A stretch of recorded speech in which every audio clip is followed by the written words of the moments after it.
Okay, go ahead. Okay. All right. Good morning or good afternoon, everyone. 2:04 on September 10th, 2020, and welcome to the monthly County Planning Commission meeting. With that, why don't we get started? Annette, do you want to read or actually we need to read that off about having a Zoom meeting? Sure, Sure. Due to the COVID-19 pandemic, the Cuyahoga County Administration Building is closed for public meetings at this time. As a result, this meeting is being conducted remotely in accordance with State of Ohio House Bill 197. Interested persons may access the meeting via live stream by using the link found at countyplanning.us. Okay, great. Thank you, Patrick. Appreciate that. Okay, if we could, Annette, we'll call to order and the roll call. Yes. Mayor Bopst? Here. Mayor Brennan? Here. Councilperson Brown? I'm here. I'm on the line. I'll be logging in via computer very shortly. Thank you. Mayor Byrne? Here. Mr. Collier? Mr. Dever? Here. Mayor DeSico? Mayor Gamella? Mayor Prosick? I saw him. Yeah, I did also. He may be muted. Mayor Prosick?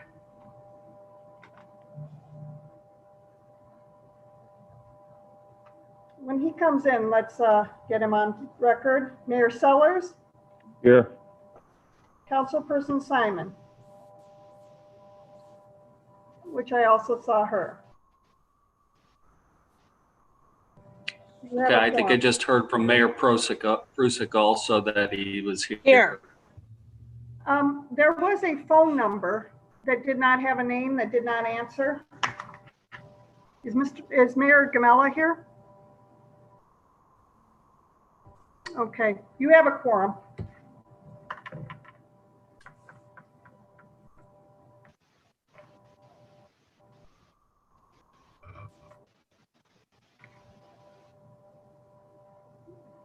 All right, I don't know who that is. Hey, can we go to item number 2? No?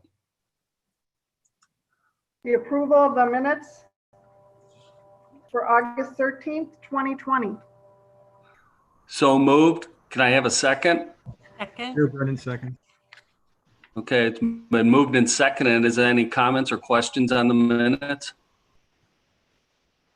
Seeing none, all those in approval say aye. Aye. Aye.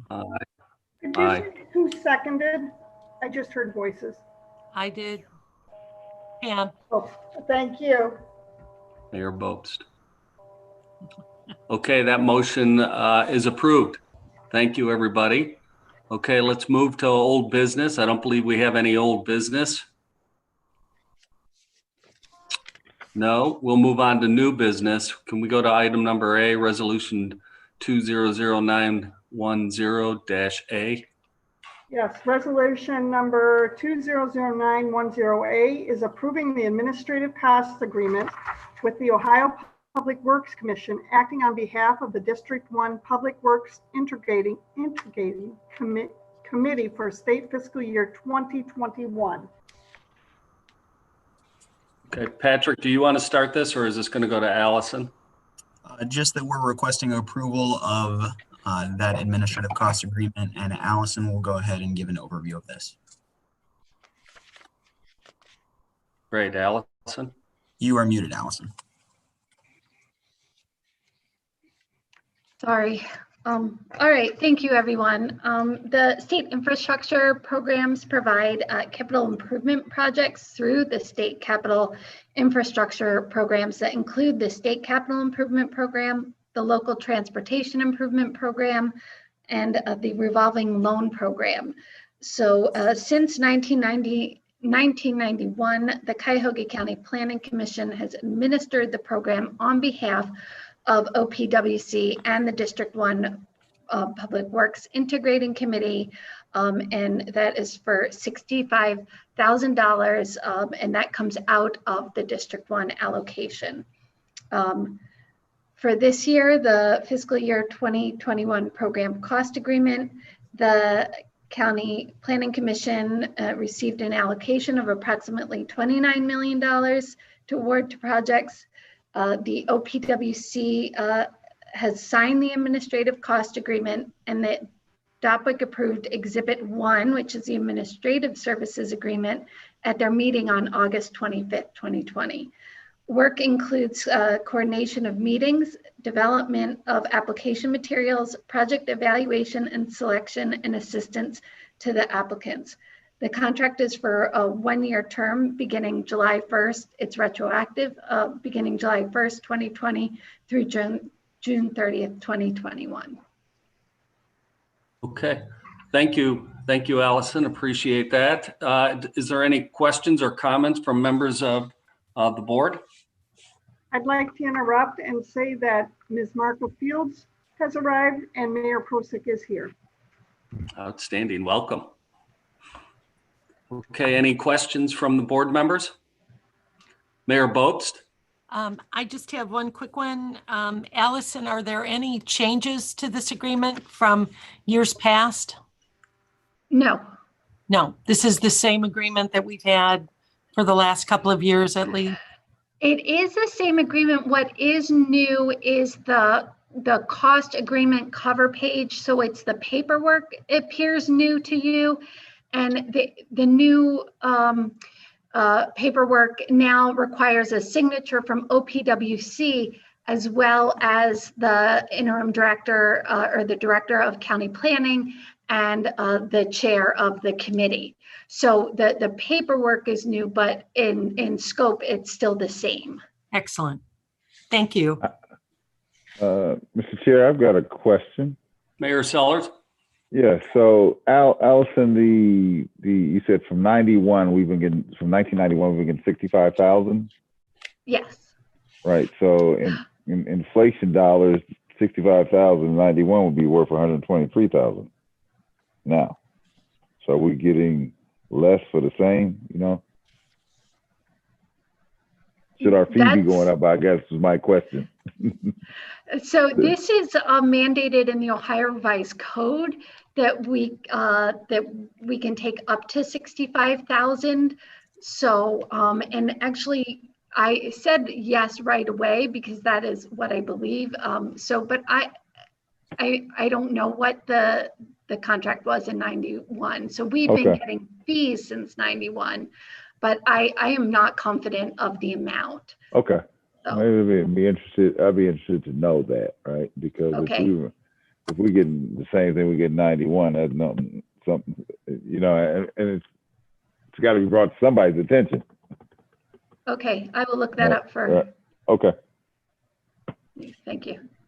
That's a great point. Thank you, Mayor Sellers. Yep. Any other comments or questions from members of the board? Seeing none, I'm going to make a motion to approve this this agreement. Do I have a second? Brad Sellers, second. Go ahead, Brad. Mayor Sellers, second. Is there any other further comment or questions from members of the board? Seeing none, all those in favor say aye. Aye. Aye. Aye. Those against, that motion carries. Thank you. Okay, can we move on to the next item, Annette, please?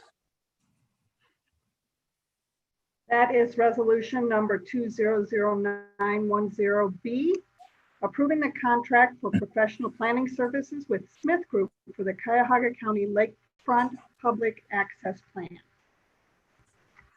Outstanding. Patrick, would you like to kick this off, or Jim Sonhalter? Go ahead. I'm going to go ahead and kick this off. Just to introduce this project, the Lakefront Public Access Plan aims to create a multimodal active transportation network of paths, trails, boardwalks, roads, bridges, and public access point across the entire length of Cuyahoga County.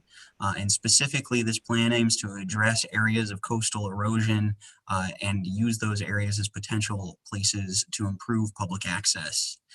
This plan will include multiple public engagement efforts throughout the county and especially in the county's lakefront communities. And the aim is to deliver a countywide vision for the entire lakefront with more detailed planning and target areas identified through the planning process.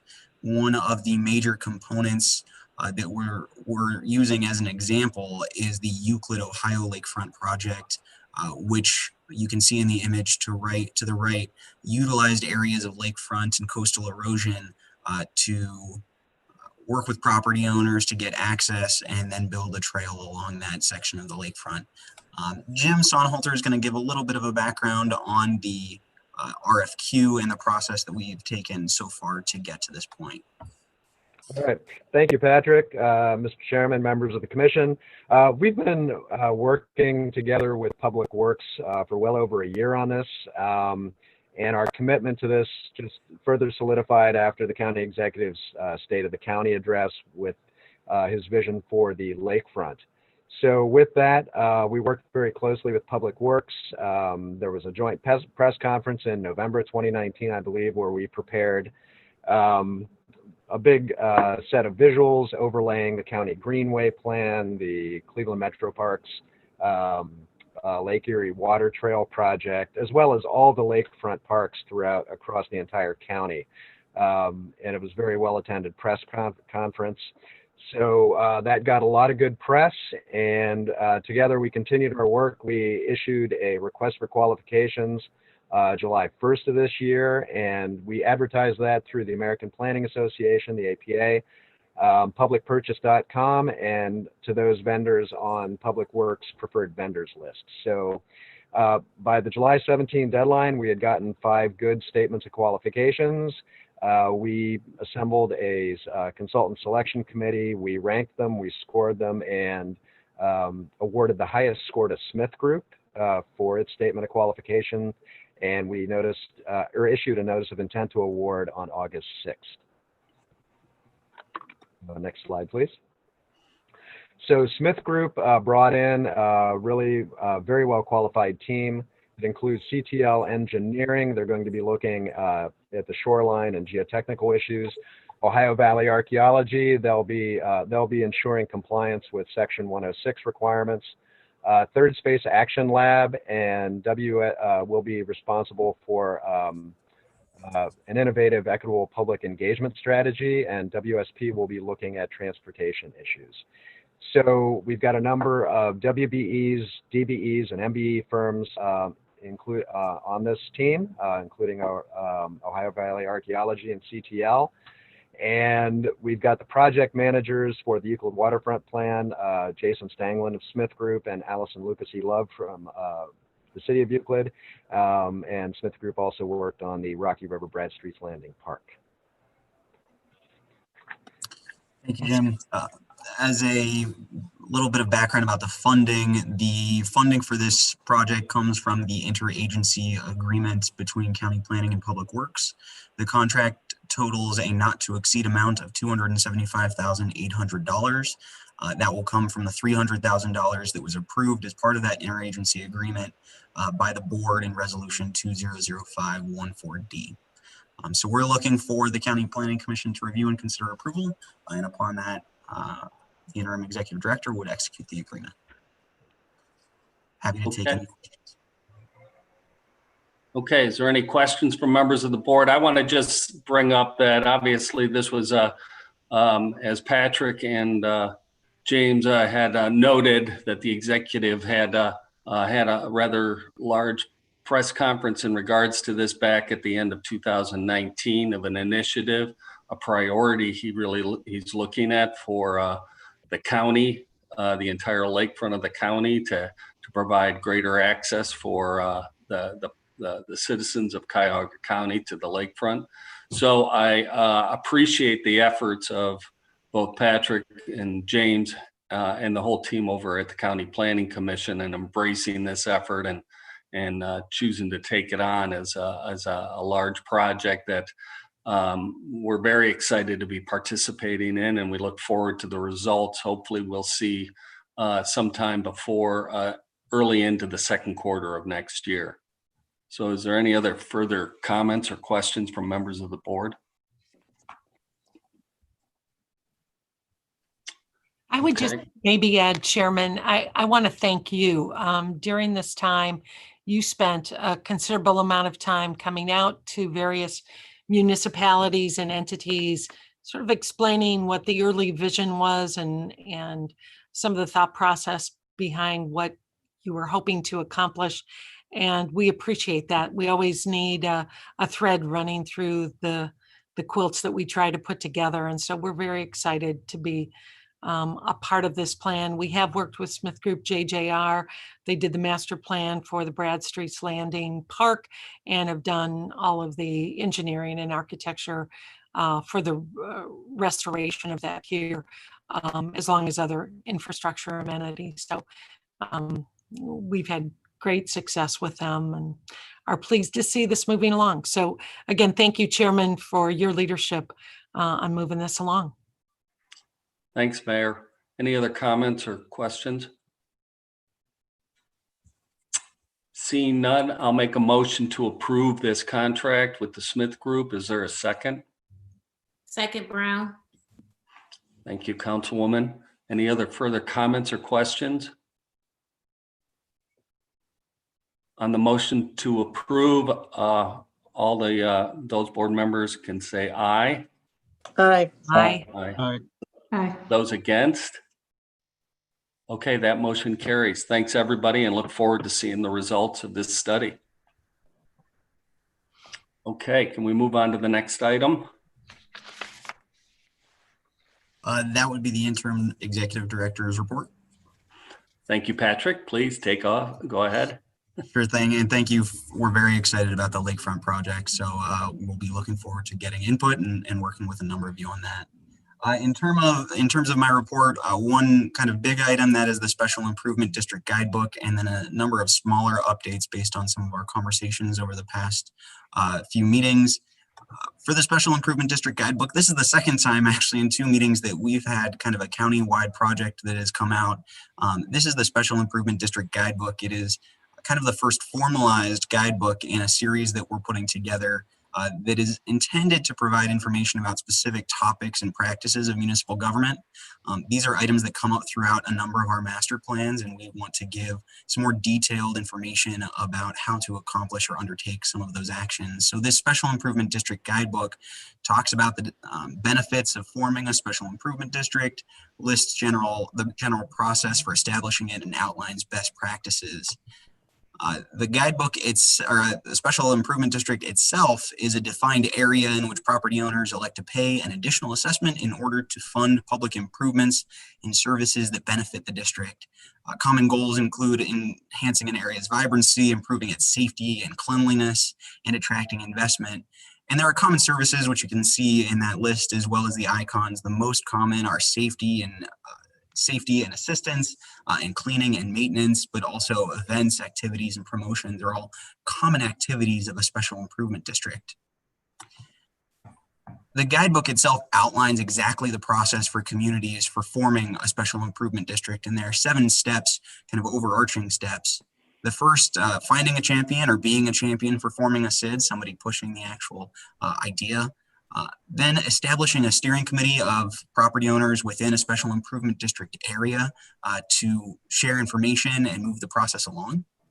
The third is to set boundaries and determine assessments. So determining exactly where the SID will take place and how much different folks would pay into that SID to fund services. Then to develop a services plan to outline those services and to incorporate a nonprofit that can run the SID. The final 2 steps are to gather the petition signatures.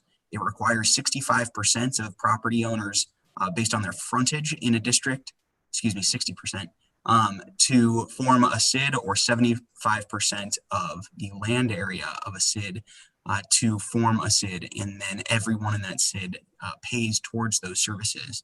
The final step is to gain approval and operate the district. There are specific action steps outlined in the guidebook. You can see they're circled in the slide as well.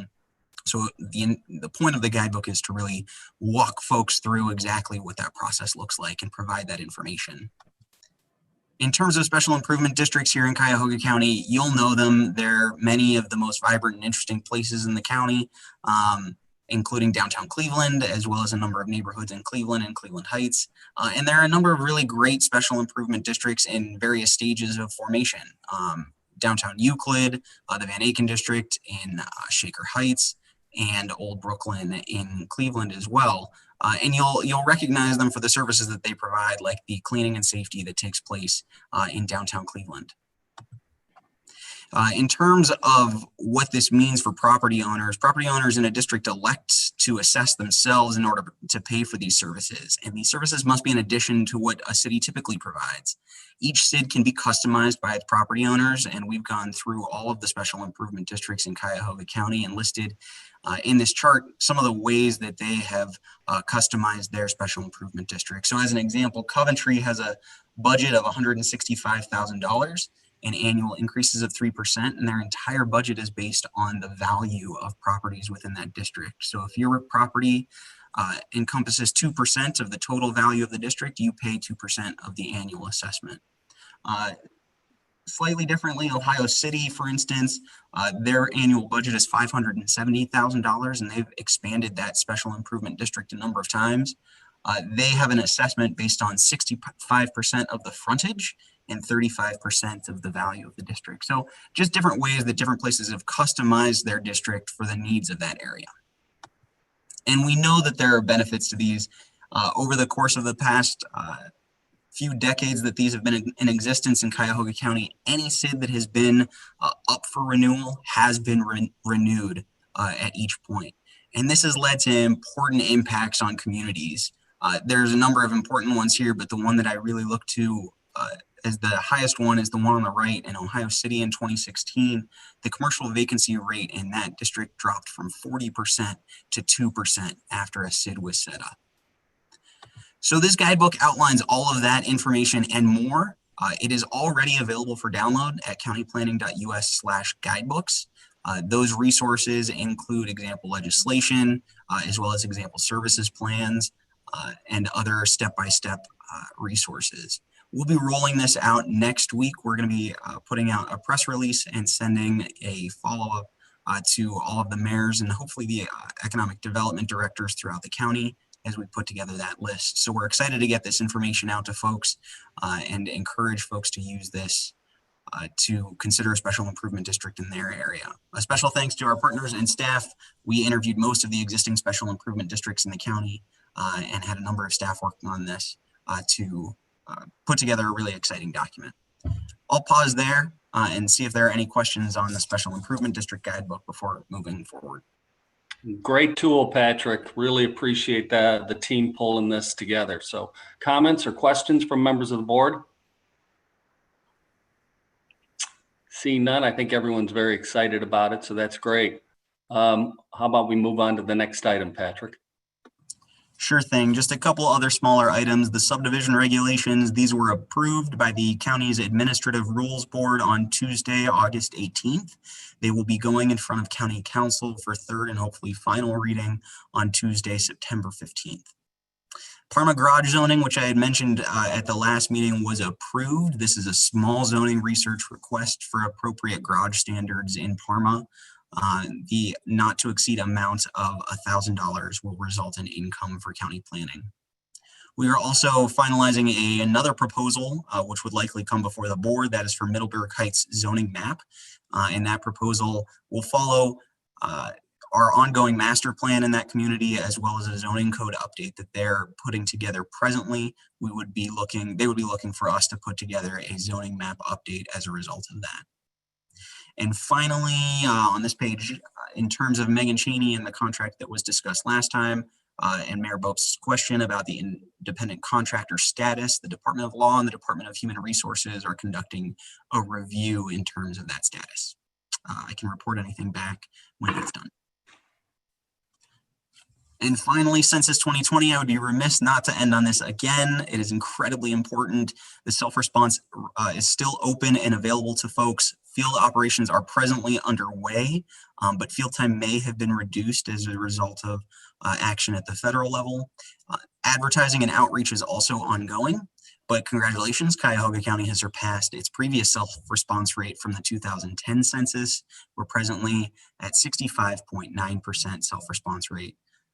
Importantly, Honey Hut has put a prize together for most improved community response rate in September. So for all those communities looking to boost response rate, there is ice cream on the line. You can find out more about all of this on countyplanning.us/2020 census. And that would conclude any of my report. Thanks, Patrick. Appreciate that. Any comments or questions for Patrick on his executive report? I'm not seeing. I think there's butter pecan in all of our futures. How's that? Okay. I just wanted to say very briefly that I'm looking forward to taking a closer look at the SID guidebook. So that looks very intriguing. You know, thank you for that. We're very excited about that guidebook. It's hopefully the first of a number of guidebooks where we will be putting together more detailed information about some common tools, economic development and otherwise that communities can use. After seeing the data book and appreciating the quality and effort that went into that, I think that's a good bar for what I think we'll see in this SID book as well. So I look forward to perusing it. Thank you. Great. Okay. Any other further comments, questions? Okay, seeing none. Thank you, Patrick. Appreciate that report. Next is comments from the public. I'm not sure if anybody had signed in or brought a comment forward or a question. No, we did not have any. Okay. All right, so that brings us to the end of our agenda here. Is there any other comments or questions from members of the board? Not seeing any. Okay, well, listen, everybody, really appreciate it. I think this is a record meeting. Once again, we beat last month's record. We're going to keep beating them too.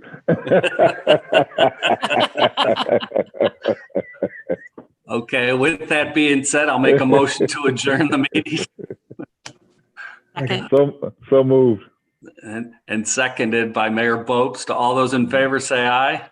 Aye. Aye. All right, thank you, everyone. Enjoy your afternoon. Everybody have a good day. Take care. Thank you. Bye-bye.